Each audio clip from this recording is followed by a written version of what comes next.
हाँ चलो, तो आज इसमें हम समझते हैं कि जो आपको इंटीग्रेशन पढ़ाया गया था, एक वीडियो आपको दे बताया गया है, और उस वीडियो में मैं केवल आपको एक इंट्रोडक्शन दिया हूँ कि समाकलन होता क्या है, ठीक है ना। उसी के बारे में बताया गया, बस उसमें दो चार फार्मूले आपको बताए गए, एक दो न्यूमेरिकल्स, उसी पर जो बेस्ड क्वेश्चन है वो मैंने सॉल्व करवाया। पर आज से जो स्टार्ट हो रहा है इंटीग्रेशन, वो थोड़ा और मतलब आपके बेसिक कॉन्सेप्ट को और मजबूत करेगा। तो इसको आप समझिए अच्छी तरह से। कोई प्रॉब्लम होगी नहीं मेरे को सॉल्व करने में, तो आप ग्रुप पर उस क्वेश्चन को भेज सकते हो, उसका सलूशन आपको वीडियो के थ्रू या फिर सॉल्व करके ही ग्रुप पर डाल दिया जाएगा। जैसा भी आप लोग चाहोगे वैसा क्वेश्चन आपको मिल जाएगा, उसी फॉर्मेट में मैं आपको दे दूंगा, ठीक है ना। तो जैसा कि आपको मैंने कल बताया था कि जो फार्मूला इंटीग्रेशन का बताया गया था, मैंने बताया था पहले, integration is the reverse process of differentiation. मतलब जो समाकलन होता है अवकलन की विपरीत प्रक्रिया का नाम होता है, ठीक है ना।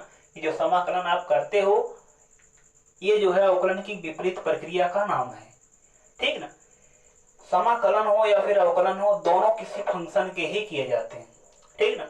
पर ये बात आपको समझ में आना चाहिए कि जब किसी फंक्शन को आप कोई function y equal to F X का कोई अगर फंक्शन लिखा गया हो, जब ये फंक्शन डिफ्रेंशिएट होगा, मतलब D D X of Y जो आएगा, ठीक है ना, D D X of Y. मान लीजिए ये फंक्शन जो है किसी कर्व का है, किसी कर्व का फंक्शन लिखा गया है। जब ये डिफ्रेंशिएट होगा तो वह जो कर्व होगा उस कर्व का जो टेंजेंट बनता है, टेंजेंट जो बनता है उसका, ठीक है ना, उसका इक्वेशन बन जाता है। डिफ्रेंशिएट होने के बाद जो फंक्शन आता है वो फंक्शन क्या होता है, इस दिए गए कर्व का या इस दिए गए फंक्शन का क्या होता है, टेंजेंट का इक्वेशन बन जाता है। ये वक्र जो होगा उसका जो टेंजेंट बनता है वो उसका इक्वेशन बन जाता है, ठीक ना। लेकिन अगर वो फंक्शन जो दिया गया है, अगर हम उसको इंटीग्रेट कर देते हैं, इंटीग्रेट कर देते हैं, तो इंटीग्रेट होने के बाद जो रिजल्ट आता है, ठीक है ना, इंटीग्रेट होने के बाद जो आता है वो एक नया फंक्शन आ जाता है। और वो फंक्शन एक नहीं होता है बल्कि वो एक फैमिली होता है, ठीक है ना। वह जो होता है अपने समूह के सभी फंक्शन का रिप्रेजेंटेशन करता है, निरूपण करता है या प्रतिनिधित्व करता है, उसी प्रकार का होता है। इसलिए उसमें इंटीग्रेशन कांस्टेंट सी लिखा गया होता है। ये दोनों में डिफरेंस भी है, ठीक ना, अवकलन और समाकलन में। और आगे डिफरेंस इसका और क्लियर हो जाएगा जब आप लोग ये बहुत ज्यादा चीज में आप इसके समाकलन के अनुप्रयोग, अवकलन के अनुप्रयोग, और फिजिक्स में भी बहुत इसका यूज किया जाएगा। तो जब अनुप्रयोग पढ़ोगे तब वहां पर आपका एक कॉन्सेप्ट और क्लियर हो जाएगा कि समाकलन और अवकलन का क्या जरूरत पड़ी, ठीक है ना, या इसके माध्यम से आप क्या करते हो, ठीक। जैसे आपको मैंने बताया था कि कोई फंक्शन यहाँ पर लिखा गया हो, यहाँ पर जैसे सेक स्क्वायर एक्स लिखा गया हो, तो इसका डिफरेंशिएशन रिजल्ट मैंने कल इंटीग्रेशन रिजल्ट बताया था, क्या होता है, tan एक्स लिखते हो और एक इंटीग्रेशन कांस्टेंट लिखते हो c।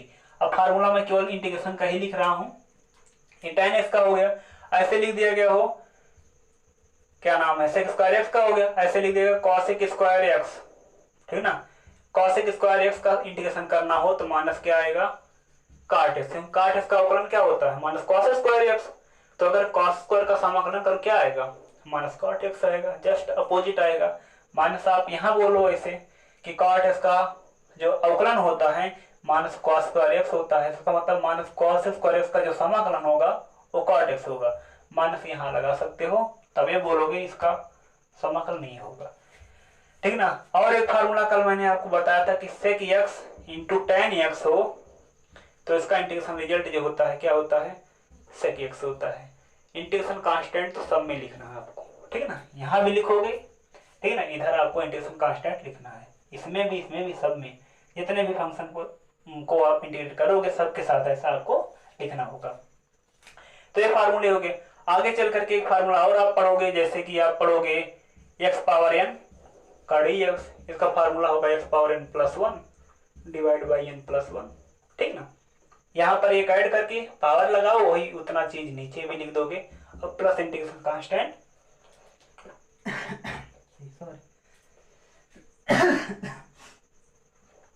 वही चीज यहाँ नीचे भी लिखा जाएगा। ये सब इंटीग्रेशन के फार्मूले कुछ मैंने यहाँ पर लिखा है, कुछ फार्मूले और मैं लिख रहा हूँ और अभी इस पर इसका एप्लीकेशन आपको दिखाता हूँ कैसे ये यूज होते हैं और इस पर बेस्ड कैसे क्वेश्चन सॉल्व किए जाते हैं, वो चीज अभी और आपको क्लियर हो जाएगा। जैसे कि कुछ फार्मूले मैं और लिख रहा हूँ यहाँ पर, ठीक है ना। जैसे फार्मूला ये है cosec x इंटू काट एक्स, ठीक है ना। cosec x इंटू काट एक्स का अगर इंटीग्रेशन करना हो तो इसका आंसर आता है क्या, माइनस cosec x। इसका जवाब होगा क्या, माइनस cosec x इसका जवाब होगा। क्योंकि आप लोग पढ़े हो क्या नाम, अगर cosec x का अवकलन करते हो तो इसका cos का अवकलन जो होता है माइनस cosec x इंटू काट एक्स आता है, ठीक ना। पर यहाँ माइनस आता है, अगर माइनस को उधर कर दो तो केवल यही इतना बचेगा, इसलिए इसका जो इंटीग्रेशन होगा ये चीज इतना ही आएगा, ठीक है ना। आपको ये चीज याद रख लेना है। अब थोड़ा इतना करने के बाद इनवर्स वाला आ जाता है, तो मैं पहले इस पर 2-4 क्वेश्चन बता देता हूँ, फिर इनवर्स वाले फंक्शन की तरफ बढ़ता हूँ। ये sine inverse x, tan inverse x, cos inverse x, sec inverse x, inverse वाले फंक्शन, ठीक है ना। तो जिसे आप बोलते हो पतलोम त्रिकोणमितीय फलन, ठीक है ना, वो चीज जो होगा उसको कैसे सॉल्व किया जाएगा या उसका क्या फार्मूला होता है, वो चीज मैं आपको बताऊंगा। जैसे अगर आप इस पर कुछ क्वेश्चन देखो, मैं यहाँ पर लिख रहा हूँ क्वेश्चन, एक क्वेश्चन मैंने क्वेश्चन यहाँ पर लिखा 5x पावर 4 का dx।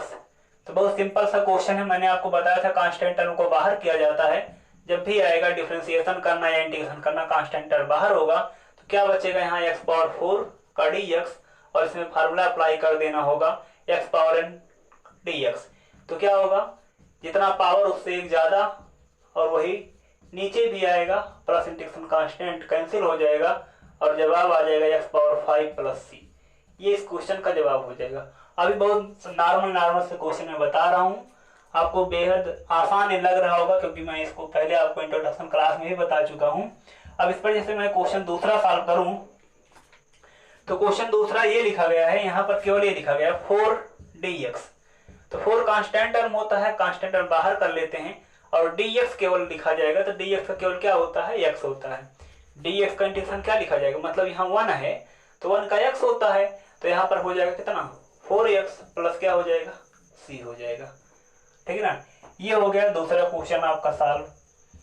मैं और एक क्वेश्चन यहाँ पर लिख रहा हूँ, अभी नॉर्मल से क्वेश्चन लिखे जा रहे हैं। जैसे लिख दिया गया 2/√x का dx, 2/√x का dx। तो अगर 2/√x का dx करोगे तो √x मतलब पावर हाफ को ऊपर लेकर आएंगे 2, यहाँ पर कांस्टेंट बाहर x पावर -½ हो जाएगा क्योंकि यहाँ पर पॉजिटिव पावर ऊपर आएगी, नेगेटिव पावर हो जाएगी dx। वही फार्मूला पावर 1 ऐड करेंगे फिर वही चीज नीचे, तो क्या हो जाएगा 2।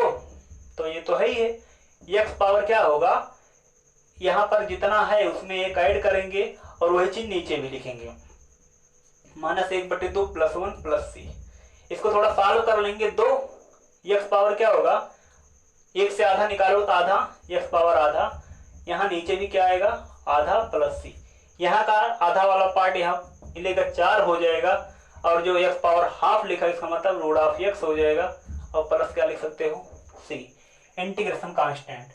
ये इस क्वेश्चन का जवाब हो गया, ठीक ना। तो स्टार्टिंग के 3 क्वेश्चन बहुत नॉर्मल आपको दिए गए, उसका जवाब आप देख रहे हो। देखते हैं अब इसी पर बेस्ड और क्वेश्चन जो हैं उसको देख लेते हैं। जैसे कि और क्वेश्चन मैं आपको बता रहा हूं, ये लिखा गया एक क्वेश्चन ये है कि 7x पावर 6 माइनस 8x³ और माइनस लिखा गया है प्लस लिखा गया 4, इसका क्या करना है इंटीग्रेशन। आपको एक बात बताया गया कि जब बीच में प्लस या माइनस होता है हर एक इंडिविजुअल टर्म का अलग अलग किया जाता है, इसका अलग इसका अलग इसका अलग। तब इस क्वेश्चन जो आप सॉल्व करोगे इसको तोड़कर कैसे लिखोगे, थोड़ा ध्यान देना, बराबर नीचे बराबर लगाना, एक लाइन सॉल्व किया जाए प्रॉब्लम। तो यहाँ पर 7x घात यहाँ पर 6 हो जाएगा dx माइनस यहाँ पर 8x पावर 3 इसका dx और प्लस यहाँ पर क्या है 4 का dx, ठीक है ना। अब मैं डायरेक्ट कांस्टेंट टर्म को बाहर निकालूंगा और सॉल्व करूंगा। तो यहाँ पर 7 यहाँ पे x पावर 6 होगा, उसका इंटीग्रेशन करोगे तो x पावर 7 डिवाइड बाई 7, इसका एक इंटीग्रेशन कांस्टेंट होगा, इसका भी होगा इसका भी होगा, तीनों मिलाकर कंपाइल लिखा जाएगा। सब मैंने आपको इंट्रोडक्शन क्लास में बताया है। यहाँ पर 8 x पावर कितना हो जाएगा, जितना पावर उससे एक ज्यादा वही उसी से डिवाइड भी करना होगा। यहाँ पर कितना होगा 4, अभी ये क्वेश्चन यही दूसरा था, तो x होगा, तीनों का जो कांस्टेंट आया था इंटीग्रेशन कांस्टेंट सबको मिलाकर एक कंबाइंड लिखा जाएगा उस c, ठीक है ना। यहाँ से जो कट रहे हैं उसको कैंसिल कर देंगे, 2 आएगा और अभी क्या बचा x पावर 7 और यहाँ पर आएगा कितना 2x पावर 4 और प्लस कितना हो जाएगा 4x plus integration constant c। ये इस क्वेश्चन का जवाब हो जाएगा। जो ये क्वेश्चन लिखा गया है इस क्वेश्चन का जवाब यही है। याद रखिएगा जब प्लस माइनस होगा तब ऐसा सीधा आप इस टर्म का अलग इंटीग्रेशन, इस टर्म का अलग, इस टर्म का अलग कर सकते हो, लेकिन गुणा भाग होने पर ऐसा नहीं होगा, ठीक है ना। तब वहां पर उसके लिए कुछ सेट होगा, फंक्शन जो होगा कुछ इस प्रकार सेट होगा कि प्रॉब्लम सॉल्व हो जाएगा, ठीक है ना। अगर गुणा भाग में होता तो उसको हमें योग और अंतर में कन्वर्ट करना होता है। वो सब चीजें आपको आगे मिलेंगे, पहले आप योग अंतर संबंधित क्वेश्चन देख रहे हो तो पहले आप इसको देखिए, समझिए, फिर आगे क्वेश्चन में बताता हूं।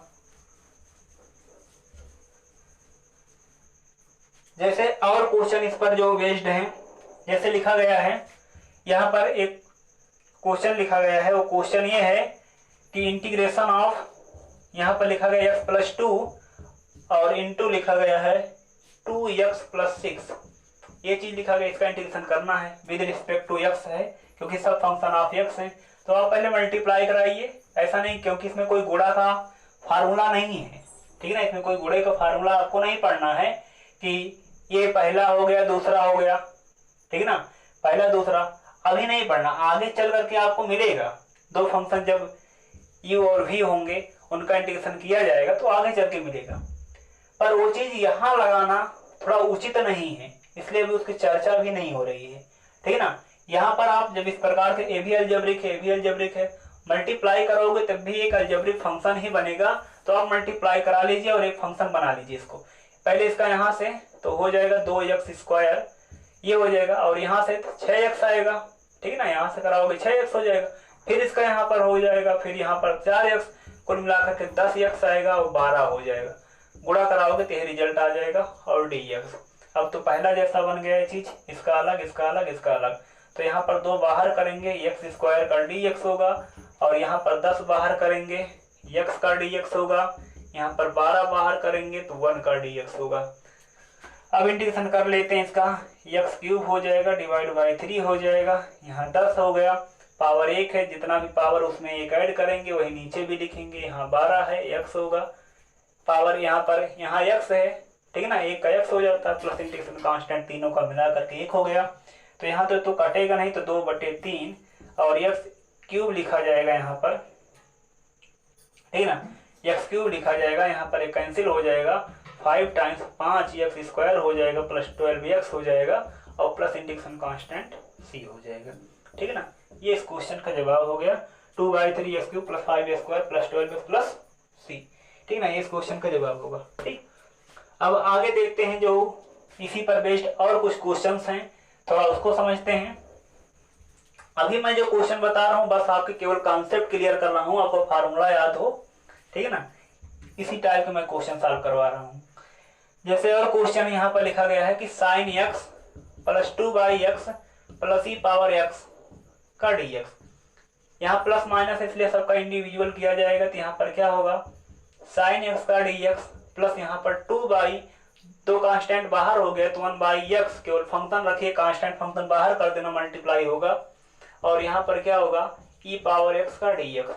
अब साइन x का इंटीग्रेशन क्या होता है, माइनस कास x होता है, इसको लिखोगे, प्लस 2 लिखोगे, 1/x का इंटीग्रेशन मैंने कल आपको बताया था कि log x होता है, तो यहाँ पर log x हो जाएगा, बेस ऑफ e रहेगा, प्लस e पावर x का चाहे डिफरेंशिएशन पढ़ो चाहे इंटीग्रेशन पढ़ो, बोथ रिजल्ट आर इक्वल, दोनों रिजल्ट इसके समान होते हैं जो कि पावर x ही होगा, और प्लस इंटीग्रेशन कांस्टेंट हो गया c, तो ये इसका रिजल्ट हो गया क्या, minus cos x plus 2 log of x base of e plus e power x plus c, ये इस क्वेश्चन का जवाब हो गया।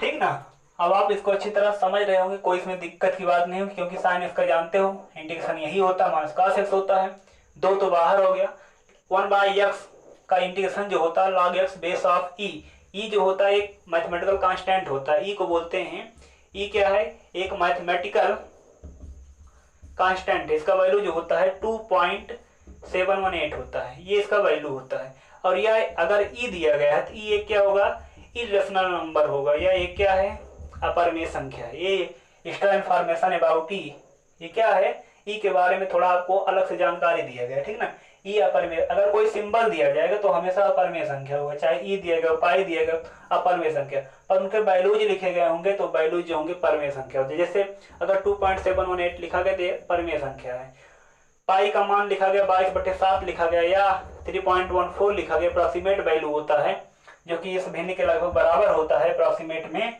तो ये चीज जो होगा रेशनल नंबर में आएगा। पर अगर सिंबल दिया गया है तो क्या होगा, इरेशनल होगा। ठीक ना, ये इतना चीज आप थोड़ा याद रखिएगा। थोड़ा और क्वेश्चन को सॉल्व करते हैं। जैसे कि क्वेश्चन लिखा गया है, यहाँ पर लिखा गया 4 - 5 sin x divide by cos square x का dx। अगर ये होल डिवाइड का मतलब इसके साथ भी डिवाइड, साथ भी डिवाइड, तो दोनों साइड डिवाइड किया गया होगा तो इसको ऐसा लिख सकते हो 4 cos स्क्वायर x इसका dx माइनस 5, ठीक है ना, sin x divide by cos square x का dx। दोनों टर्म के साथ डिवाइड कर दीजिए। और जानते हो 1 cos क्या होता है, सेक होता है। 4 को बाहर कर दिए और यहाँ पर बन जाएगा क्या, सेक स्क्वायर x का dx, क्योंकि इसमें भाग का कोई सूत्र नहीं होता, इसको फार्मूले में कन्वर्ट करना होता है। ठीक ना, इसका हम फार्मूला आपको पता होगा, इसका फार्मूला बताया गया आपको, ठीक ना, इसलिए उसी फार्मूले में कन्वर्ट कर दिया। यहाँ पर 5 जो है कांस्टेंट टर्म बाहर किया गया। ये साइन बाई कॉस लिख सकते हो इंटू कॉस, इसको लिख सकते हो cos x into cos x। एक साइन बाई कॉस 10 बन जाएगा और एक 1 cos sec बन जाएगा, तो उसको हम लिखे तो लिख सकते हैं sec x into tan x का dx। तो जो यहाँ sec स्क्वायर x आ रहा है इसका क्या होगा, sec स्क्वायर x का जो इंटीग्रेशन रिजल्ट होता है वो होता है tan x, और यहाँ पर sec x into tan x का इंटीग्रेशन क्या होता है, sec x होता है प्लस c होता है। ये सब फार्मूले हैं अभी जो बताए जा रहे हैं आपको, फार्मूले टाइप के क्वेश्चंस हैं, ठीक ना, ये आपको पता होना चाहिए। sec स्क्वायर x का integration tan x, sec x into tan x का इंटीग्रेशन sec x होता है। इंटीग्रेशन कांस्टेंट इसका मिला करके c लिखा गया, ठीक ना। इसमें करना क्या था, अगर ऐसे क्वेश्चन आपको मिलते हैं sine square cos square tan square कुछ भी किया गया होगा तो याद रखना यही काम आपको उसमें करना होगा। डिवाइडेशन सबके साथ कर देना, कुछ ना कुछ वो सेट होगा, और जो सेट होगा वो ऐसा कुछ सेट होगा कि उसके फार्मूले आपको इंटीग्रेशन में मिल जाएंगे, ठीक ना। बस यही चीज आपको इसमें समझना था। अब थोड़े और टफ क्वेश्चन की तरफ हम बढ़ते हैं, एक एक करके देखते हैं। थोड़ा टफ क्वेश्चन जो इसी पर आधारित होगा। जैसे कि अगर आपको क्वेश्चन दिया जाए इंटीग्रेशन 1 - sin 2x, ठीक ना, 1 - sin 2x का dx, केवल फंक्शन पर रूट लगा हुआ है। dx तो एक ऑपरेशन है और ऑपरेशन पर कभी रूट वगैरह नहीं लगाना आपको, ठीक ना। तो इंटीग्रेशन इतने का करना है, तो कैसे सॉल्व करोगे ये चीज। यहाँ पर 1 - sin 2x है। थोड़ा आपको ये पता होना चाहिए कि अगर sin 2x लिखा है, इसका फार्मूला हम लिख सकते हैं 2 sin x into cos x, ये लिख सकते हैं। जैसे थीटा होता है वैसे यहाँ x लिखा गया है, ठीक ना। तो इसको हम लिखेंगे ऐसा कुछ, ठीक ना। ये रूट हटाएंगे। पहला हमारा जो प्राइमरी पर्पज होगा इस प्रॉब्लम को सॉल्व करने के लिए वो ये होगा कि हम पहले किसी प्रकार से रूट को हटा लें। तो रूट हटाने के लिए हम देखो ए को आइडेंटिटी से हटाएंगे। ट्रिग्नोमेट्रिकल आइडेंटिटी जो है उससे हम पढ़े हैं sine square x plus cos square x, ये होता है sine square theta plus cos square theta का मान 1 होता है। तो वहां थीटा का कोई मतलब नहीं है, जो भी एंगल हो दोनों में सेम हो, बस रिजल्ट हमेशा इक्वल। हम x इसलिए ले रहे हैं क्योंकि यहाँ पर x बनना है, इसलिए हम ले रखे हैं। यहाँ पर साइन 2x का जो फार्मूला होगा वो होगा 2 sin x into cos x, ठीक है ना। अब देखो ये फार्मूला एक बन जाएगा क्या, a square plus B square minus 2ab, ये फार्मूला बनेगा क्या, ये माइनस बी का होल स्क्वायर, ठीक ना, ये माइनस बी का होल स्क्वायर। ऐसा भी आ सकता है या फिर ये भी ऐसा भी लिख सकते हैं b माइनस ए का होल स्क्वायर।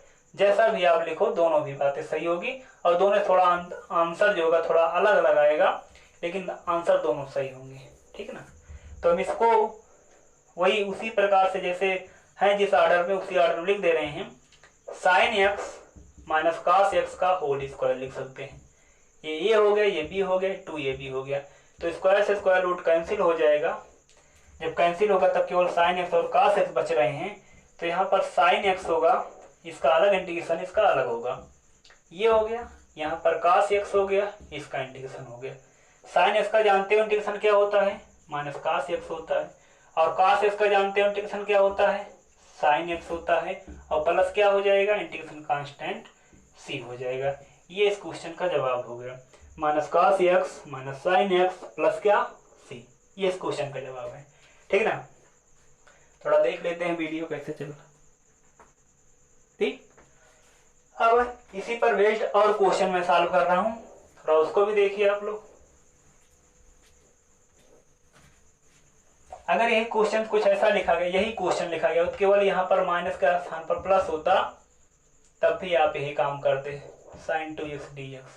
ठीक ना, तो ये चीज जो बनता है, इस क्वेश्चन को आप सॉल्व कर सकते हो, करिएगा। ये sin square x plus cos square x plus 2 sin square 2 cos x, sin x plus cos का होल स्क्वायर, स्क्वायर से स्क्वायर रूट कैंसिल होगा, sin x plus cos x होगा, sin x का इंटीग्रेशन माइनस cos x होगा, cos x का होगा sin x, तो sin x minus cos x का आंसर हो जाएगा। ठीक ना, आप इस क्वेश्चन को सॉल्व कर सकते हो। ठीक, मैं छोड़ रहा हूँ इस क्वेश्चन को, आप लोग सॉल्व कर लीजिएगा। आगे के इसी का क्वेश्चन जो है लिखा गया है, कितना लिखा गया है क्वेश्चन, sec x और डिवाइड बाई लिखा गया है sec x plus tan x। ठीक ना, थोड़ा आइडेंटिटी पर बेस्ड प्रॉब्लम मैं आपको सॉल्व करवा रहा हूँ। sec x upon sec x plus tan x लिखा गया। एक फार्मूला आपको ये पता होना चाहिए, 1 plus tan square x equal to जो होता है sec स्क्वायर x होता है। अगर इस टर्म को हम इधर लिखें तो ऐसा भी लिख सकते हैं, 1 इक्वल टू होगा sec square x minus tan square x, ये भी लिख सकते हैं। तो यहाँ पर sec x plus tan x है ही है। ठीक ना, कोई भाग का फार्मूला इंटीग्रेशन में होता भी नहीं है, तो हम इसको ऐसा कुछ सेट कर दें कि ये बन जाए sec square x minus tan square x, थोड़ा आसान, मतलब सॉल्व करना आसान हो जाएगा। ठीक ना, तो इसको हम यही बना लेते हैं, sec x तो लिखा गया है, इसका परमीकरण कर देंगे तो ये बन जाएगा, इसलिए हम परमीकरण करेंगे तो यहाँ पर आएगा क्या, sec x minus tan x, और यही चीज नीचे जब आएगा sec x plus tan x है और इससे गुणा करा रहे हो, तो ये प्लस बी ये माइनस बी, दो ब्रैकेट बनेगा, एक में ये रहेगा एक में ये रहेगा, तो ये प्लस बी ये माइनस बी, तो हो जाएगा A square minus B square. ठीक, तो इसे आप लिख सकते हो sec square x minus tan square x equal to क्या होगा, 1। ये आइडेंटिटी है। ठीक ना, सॉल्यूशन का है, उससे इसका वैल्यू 1 हो जाएगा, और ये चीज मल्टीप्लाई करा देना, और जब मल्टीप्लाई कराओगे तो हो जाएगा sec स्क्वायर x का dx, इधर से इंटीग्रेशन हो जाएगा, और यहाँ पर क्या हो जाएगा sec x into tan x का dx। अभी केवल आपको फार्मूले लगाने हैं। sec स्क्वायर x का क्या होता है, tan x होता है, धीरे धीरे देख रहे स्टेप बढ़ रहा है, और sec x इंटू tan का इंटीग्रेशन क्या होता है, sec x होता है। दोनों का कंपाइल इंटीग्रेशन कांस्टेंट क्या हो गया, c हो गया। ठीक ना, ये इस क्वेश्चन का जवाब हो गया। ठीक, अब एक दो क्वेश्चन इसमें मैं और सॉल्व करवा देता हूं, उसको समझिए। आप इसको, अगर आपको एक बार में नहीं समझ में आता तो आप इस वीडियो को बैक करके देख सकते हैं। इसमें मैं फिर बताऊंगा यही चीज़, आपको स्टेप तो समझ में आ ही रहे होंगे, बहुत आसान से भी प्रॉब्लम आपको मिल रहे हैं। जैसे ही लेवल बढ़ेगा वैसे हम अपना टाइम भी बढ़ाएंगे और क्वेश्चन को और बेहतर समझाने की कोशिश हमारी रहेगी। आप अभी नॉर्मल क्वेश्चन है इसलिए मैं बहुत टाइम नहीं दे रहा हूँ, आप उसको समझ सकते हो। जैसे कि एक क्वेश्चन ये लिखा गया है, क्या नाम है, साइन स्क्वायर लिखा गया, sine square x/2, sine square x/2। पहले इससे पहले मैं ये क्वेश्चन आपको ये बता दूं, साइन स्क्वायर x इंटीग्रेशन करना है। ठीक ना, याद रखिए अगर कोई स्क्वायर का टर्म होता है, जैसे कि हमें पता है इंटीग्रेशन में हम cos x स्क्वायर का पढ़ लिए हैं, इंटीग्रेशन माइनस cot x होता है। ठीक ना, sec स्क्वायर x का पढ़ लिए हैं, इंटीग्रेशन क्या होता है, tan x होता है। ठीक ना, प्लस c सब में लिखा जाएगा इंटीग्रेशन का कांस्टेंट, और यहाँ पर इसका हो गया इसका हो गया। इन दोनों का डायरेक्ट फार्मूला तो आप पढ़े हो, ठीक ना, cos स्क्वायर और sec स्क्वायर का। लेकिन अगर साइन स्क्वायर मिल गया x में, या फिर cos स्क्वायर मिल गया x में, या फिर tan स्क्वायर मिल गया x में, ठीक, या फिर cot स्क्वायर मिल गया x में, तो इनके कोई डायरेक्ट फार्मूले नहीं होते हैं। ठीक ना, इनका कोई फार्मूला डायरेक्ट नहीं होता है इंटीग्रेशन में क्या होगा। तो इसलिए जब ऐसे प्रॉब्लम मिलेंगी, इसका इंटीग्रेशन या फिर इसका इंटीग्रेशन या फिर इसका इंटीग्रेशन या फिर इसका इंटीग्रेशन, जब इसका हमें इंटीग्रेशन करना होगा तो एक बात आपको याद रहे, इनका हमें कन्वर्जन करना होगा। इन्हें हम कन्वर्ट करेंगे और ऐसे टर्म में कन्वर्ट करेंगे जिसका इंटीग्रेशन हो जाए। ऐसे में हम कन्वर्ट करेंगे जिसमें क्या हो जाए, इसका इंटीग्रेशन हो जाए। जैसे कि हम यहाँ जो tan स्क्वायर है इसको लिखेंगे क्या, sec square X minus 1। Sec square का होगा, एक तो कांस्टेंट टर्म इसका भी होगा। काट स्क्वायर को लिख सकते हो, 1 प्लस काट स्क्वायर पढ़े हो बराबर कॉसेक स्क्वायर, तो वहां से काट स्क्वायर एक्स लिखोगे कॉस स्क्वायर एक्स माइनस 1 होगा, तब उसका हो जाएगा। अब उसी प्रकार से इसका और इसका क्या होगा वो मैं यहाँ कन्वर्ट करके आपको दिखा रहा हूँ कैसे इस प्रॉब्लम को आप सॉल्व करोगे। ठीक है ना, अगर एक क्वेश्चन आपको मिलता है तो किस प्रकार से आप इससे डील करोगे, ये प्रॉब्लम कैसे सॉल्व करोगे, वो मैं स्टेप आपको यहाँ दिखा रहा हूँ। ये साइन स्क्वायर एक्स लिखा गया है, यहाँ पर साइन स्क्वायर एक्स है, तो इसका इंटीग्रेशन देखो करने के लिए आप करोगे क्या, पहले आपको एक फार्मूला पता होना चाहिए cos 2x का। ठीक ना, cos 2x का एक फार्मूला आपको पता होना चाहिए। ठीक, cos 2x के आप 3 फार्मूले पढ़े हो, cos 2x के 3 फार्मूले पढ़े हो। एक तो होगा cos square X minus sine square x, ये पहला फार्मूला होगा। दूसरा फार्मूला इसका ये भी होगा, अगर हम cos को लिख दें 1 माइनस साइन स्क्वायर तो ये आ जाएगा 1 माइनस 2 साइन स्क्वायर एक्स बन जाएगा। अगर हम इसको कन्वर्ट किए होते, इसको लिखे होते 1 माइनस cos स्क्वायर, तो ये बन जाता 2 cos स्क्वायर एक्स माइनस 1। अब ये 3 फार्मूले, आगे tan वाला, tan के पद में जो है वो वाला मैं आपको बताऊंगा, अभी इतने से काम चलेगा। ठीक ना, ये क्वेश्चन मैं बता रहा हूँ बस उसके लिए यही पर्याप्त है, इसलिए मैं वही लिख रहा हूँ। यही चीज देखिए, आप देख रहे हो यहाँ cos 2x जो लिखा गया है, जब यहाँ 2x है फार्मूले में क्या आया है, केवल x आया है। जितना इसका कोणांक है, जितना इसका आर्गुमेंट है, उसका हाफ आर्गुमेंट यहाँ आता है। तो अगर ये x होगा तो फार्मूले में तो लिखा जाएगा 1 2 कांस्टेंट वैसे लिखे जाएंगे, जितना यहाँ पर होगा उसका हाफ आता है। अगर यहाँ x है तो यहाँ x/2, यहाँ 2x है तो यहाँ x। अगर यहाँ cos 4x होता है इसको लिखते 1 माइनस 2 और लिखते क्या sin 2x, जितना कोणांक इसका उसका हाफ यहाँ पर आता है, फार्मूले में आता है। तो उसी प्रकार से हम यहाँ से स्क्वायर का टर्म निकाल लेंगे। अगर इसका स्क्वायर का टर्म निकालते हो तो देखो क्या मिलेगा आपको, ये चीज मैं यहाँ लिख रहा हूँ 1 माइनस 2 साइन स्क्वायर एक्स, यहीं से निकाला जाएगा।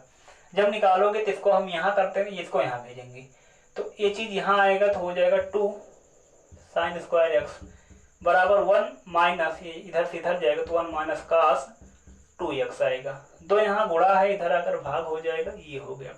तो ये प्रॉब्लम अगर सॉल्व करना होगा तो हम इसको लिखेंगे यहाँ पर, इस चीज को यहाँ पर लिखा जाएगा, और जब इसको लिखोगे तो सॉल्व हो जाएगा। अगर यही क्वेश्चन ऐसा लिखा गया होता, cos स्क्वायर एक्स का dx किया गया होता, तब आप ये फार्मूला ना लगा करके आप ये लगाए होते कि cos 2x equal to 2 cos square X minus 1, और इसको यहाँ भेजे होते तो आता 1 plus cos 2x divide by 2 कर दिए होते तो ये आ जाता cos स्क्वायर एक्स। ठीक ना, तब ये बन जाता, और तब इसको यूज करते cos स्क्वायर एक्स के स्थान पर। अब उसका इंटीग्रेशन हो जाएगा आराम से। तो जब इसका इंटीग्रेशन करोगे तो देखो कैसे किया जाएगा, पहले मैं इसका दिखा दे रहा हूँ ये वाला स्टेप। तो जहाँ ये लिखा गया वहाँ पर आप लिखोगे क्या, integration of 1 minus cos 2x divide by 2 का dx, ये चीज बन जाएगा। और जब वो चीज बन जाएगा थोड़ा उसे सॉल्व कर लो, 1/2 तो कांस्टेंट बाहर हो गया, यहाँ पर 1 का dx, ये चीज ऐसा कर देना, और यहाँ पर क्या हो जाएगा cos 2x का क्या dx। ठीक, तो 1/2 तो रहेगा, 1 का इंटीग्रेशन x, cos 2x लिखा गया ना, तो इसका फार्मूला आगे तो मिल जाएगा आपको, लेकिन यहाँ देख लीजिए क्वेश्चन में, जैसे अगर cos ax plus b type अगर कोई क्वेश्चन आपको मिलता है इंटीग्रेट करने के लिए, कुछ गुणा हो x के साथ, उसके बाद कुछ जोड़ा घटाया गया हो 3 4 10 12, ठीक ना, तो उसका इंटीग्रेशन कैसे करोगे। तो cos का जानते हो साइन होता है, तो साइन लिख दो ax प्लस b, इतना लिख देना। ठीक ना, इसके बाद क्या करोगे, डिवाइड किससे करो, जो x का गुणांक होगा उससे डिवाइड होता है, उससे जो x का गुणांक उससे डिवाइड हो जाएगा। अब ऐसा क्यों हो रहा है ये चीज आपको मैं आगे की वीडियो में बताऊंगा, इसका प्रूफ करके दिखाऊंगा। फिलहाल अभी आप यही समझिए यहाँ पर, ठीक ना। ऐसे इसका ऐसे मान लीजिए अगर साइन ax प्लस b लिखा गया हो तो साइन का इंटीग्रेशन क्या होता है, cos माइनस कास होता है, माइनस कास ए एक्स प्लस बी लिखा गया है उसको लिख देना। डिवाइड बाई क्या करोगे, जो एक्स का कोफिशिएंट होगा, जो एक्स से गुणा होगा, जैसे यहाँ भी ये गुणा है ए से डिवाइडेशन है, यहाँ भी ये गुणा ए से डिवाइडेशन, इंटीग्रेशन कांस्टेंट तो सब में होता है तो यहाँ भी लिखा जाएगा।